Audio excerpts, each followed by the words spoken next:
Hello, how are you? Thank you for listening in and showing some love to the first episode of Know the Happiness How with Winco Chau. Here I am, your host, Wing Commander Satyendra Chauhan, an air veteran and a resilient lifestyle coach from Bangalore, India, bringing you the second episode of Know the Happiness How with Winco Chau. As I sit here to record this, I would like to share a thought on the current situation. Yes, you guessing me right. This is the current COVID situation and it is the pandemic which is really taking its toll. And I am talking of the recent name added to the list of celebrities, that is of Mr. Amitabh Bachchan, uh, one of the greatest cine artists of India. He's joined the list. And while I join the millions in the prayer for his recovery and recovery of all those people who are suffering and wish them speedy recovery and a very good health and very soon, another thought strikes my head, and that is the key to this is the precaution and sticking by the COVID protocol. So, guys, understand this is going to be the way of life now. And let us understand to live with this. Let us bring it in our lifestyle. Let this become a discipline with us. I begin my today's talk with a small quote of mine which says, "Why hesitate when there's love in my heart, when there's peace in my mind, when the intent is honest, when the content is purest, when I'm mindful and aware, I am smart." Well, in my first episode, I gave you a brief insight into my life, the podcast idea, and what does it intend to achieve, and for who. Today, I want to talk about the larger purpose or about the whys of the podcast. The biggest why is the empowerment of the youth across the globe. The mission is to empower at least 1 million youth and young professionals with the resilient lifestyle which can help them enjoy the surroundings and enjoy their workplace, enjoy their work, enjoy what they're doing. And at the end of the day, the intention is to bring that smile back on their face, to bring happiness in their lives and especially in their workplaces. So, through them, I would want to reach millions of people in a very good way and affect their lives, touch their lives so that we see a change happening around us. While the youth is always genetically and environmentally advanced, what they are is a much better, much more aware and advanced lot.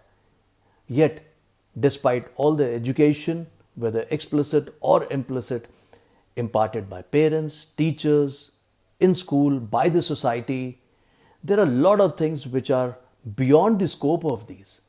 Like I say, we are the victims of the victims, and not everything is available in the public domain. There is so much under wraps in this mystic world. So, let me get to my passion, which is fitness and serving people. With that passion in mind, I would like to share in our podcast what I learned or we learned little late in life. Well, the good thing was that we at least heard of these things, we became aware, we learned them, we raised our consciousness, and which has changed our lives for the better. However, there are still many. There is a vast majority who are yet, there to hear anything, learn anything, and unfortunately, they are the lot which, keeps cursing this beautiful creation of God that is life. Bringing this knowledge in bite size and by the way of interesting conversations is a small step in that direction. What comes to your mind when you think of office? Does the smile just vanish? If it is the plodding, politicking, and the negativity in the office space that is bothering you or getting to your nerves? Or is it your boss who's just too much? Then I guess you're in the right place. Because, yes, quite sometimes the office and the workplace sucks. Well, I've been there, done that, and over the period of time, things may have bettered. Yet, not much has changed. Cutthroat competition, rivalry, envy, jealousy, flattery, manipulation, job discrimination, favoritism, biases for or biases against, bullying, bitching, just never seems to leave. My situation was no different. Environment was vicious. People were generally the same, grappling with their own demons and wanting to beat down the others' demons. There were peers who would revel in gossip, take credit for others' jobs, and would use other peers sometimes to hold others back. And there were others who would rush to grab the glory of someone else's work and also rush to throw others under the bus. Well, if this was a minority engaging in this, there was a majority, which was people like us, people with some limiting beliefs, limiting mindsets, who continued to be, liked and called the oppressed lot. That was the 80s, and this is 2020s. Yet, let me tell you, things haven't changed.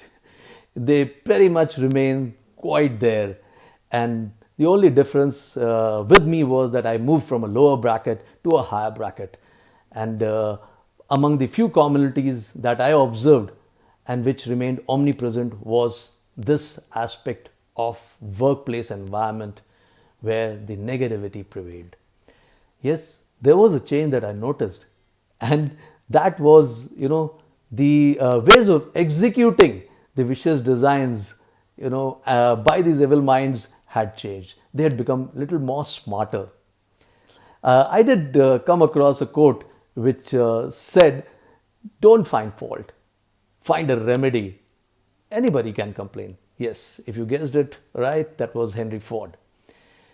So there was one difference which I had, or many like me had, from the others who were the oppressed. That was our perception and attitude, our approach and outlook. Many like me, who thought like this, it all stemmed from our beliefs. It all stemmed from, our mindsets. And it was only matter of time before things changed for us. And, a major shift happened. And that came to me in 1997. Well, sick of all that was happening around me, and I was, slightly inclined towards spirituality, towards yoga, and it was one of those moments which gave me that so-called moment of awakening, which I call my understanding of the spiritual intelligence, and with that came that huge paradigm shift. I call it my understanding of being, doing, having, instead of doing, having, and being. Well, if you're guessing that one, it's no surprise, because we all think that we need to do something to have something and then be in a state which we all look. It could be state of happiness, it could be state of success, it could be state of fulfillment, and so on and so forth. Whereas, just imagine a situation where you begin from being resourceful, from being rich, from being happy, and then doing certain more things to achieve that status of lifting yourself, lifting and going to that bracket where you're aiming yourself to be, or which is apparently your success, your fulfillment, your happiness.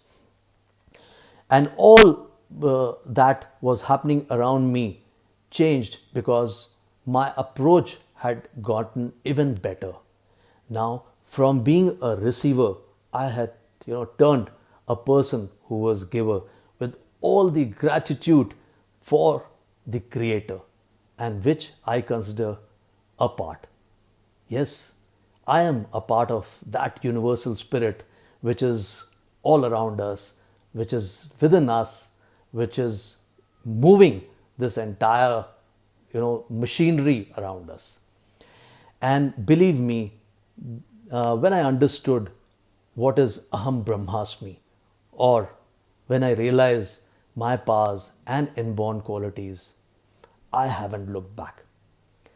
The negativity that was prevailing due to limiting beliefs and around us, makes us believe of our age-old Darwinian theory of survival of the fittest, which is true, which is certainly true, but also true is that we are the fittest. We have only to perceive, realize that we are part of the same energy. And this realization of change in perception and understanding of our powers within, of our unwrapped potential, or the logged potential, which we fail to realize, that gives rise to the much required positivity. Well, the frequency that positivity has is very high. And believe me, out of experience, it beats negativity hands down. And let's realize, and we all know, that at the end of the day, one cannot get away by deluding others. So, negativity cannot prevail all the time. Yes, it may prevail in the energies around us, but it can certainly be gotten rid from inside. In our broadcast, we intend to bring certain very interesting anecdotes from the real life stories from the workspace, which have brought the much desired change in the course of some of the celebrated and some not so celebrated people. We would make an endeavor to talk to the people who've made a mark, who have some interesting and inspiring anecdotes to share with us. And yes, the idea is that we relate to them, we relate to their experiences, and I'm sure that we would resonate with them, or their stories would resonate with us. That leaves us something to ponder. Well, are we here to pick up something, to take some leads? And if nothing, what we can do is take home the small little smile. If certain changes are bound to happen, they will happen. And this is the endeavor that we would want to pursue here, is to give you the least is that smile back on your face and that sparkle in your eyes at the end of every conversation. What is intended is that you feel better, and you certainly appreciate that there was some value added to your time. Well, before I go, a very sincere gratitude to numerous people who inspired me to embark upon this journey. There are so many people who have motivated me, whose stories have motivated me, and all those people who have helped me out, all those gurus, all those coaches, and family, friends, my clients. A big thank you to you all. In my next episode, we will make an endeavor to talk to some of the people who can add some value with their anecdotes from their workplace and from life. If the idea is good enough, resonates with you, it brings smile to your face and some sparkle into your eyes, to show us some love, share it with people, and do subscribe. So, till I see you again, exercise precautions. These are trying times, and these precautions need to be observed within home, outside home. And till I see you again, get that smile back on your face and keep happy. It's me, Wing Commander Satyendra Chauhan, aka Winco Chau, saying ciao from Bangalore. Bye-bye.